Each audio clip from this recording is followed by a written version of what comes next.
তার মানে আমরা যারা বাংলাদেশিরা এখানে বসবাস করি, ইউরোপের অন্যান্য দেশের তুলনায় আমরা একথা বলতে পারি, আমরা এখানে রিফিউজি না।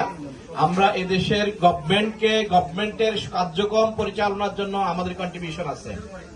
সেদিক থেকে আমরা নিজেরা গর্ববোধ করি যে আমরা শুধুমাত্র এখানে এসেছি কাগজের জন্য, তা নয়। কাগজ আমাদেরকে দেয়, রিফিউজি না, আমরা ভিক্ষা করি না, বরং আমরা কাজ করে আমাদের এখানে নতুন যারা আসে তারা কাজ করার পরে তাদের যে রিকোয়ারমেন্ট আছে এগুলো ফিল আপ করার পরে তারা কাগজ দেয়। এটা করুণা নয়, বরং এটা আমাদের অধিকার, এবং সেই অধিকারটা আমরা পেয়ে থাকি। এবং আমাদের ব্যবসায়ী যারা রয়েছে, সকল ব্যবসায়ীরা আজকে সংগঠিত। পর্তুগিজরা সংগঠিত বলতে যেটা বুঝে, ওরা ভয় পায় আসলে। আমাদের যে সকল সংগঠনগুলো আছে, কোথাও কেউ সংগঠিত হতে লাগলে ওরা মনে করে যে ভয়ের কিছু আছে, কি জানি কি হচ্ছে। আমার পরামর্শ আমাদের কমিউনিটি নেতৃবৃন্দ, ব্যবসায়িক নেতৃবৃন্দরা এখানে যারা রয়েছেন, আমাদের এই সংঘবদ্ধতাটাকে ওদের সামনে স্পষ্ট করতে হবে এভাবে, আমরা সংঘবদ্ধ হচ্ছি হলো পর্তুগাল গভর্নমেন্টকে কিছু দেওয়ার জন্য, এখান থেকে কিছু নেওয়ার জন্য আমরা সংঘবদ্ধ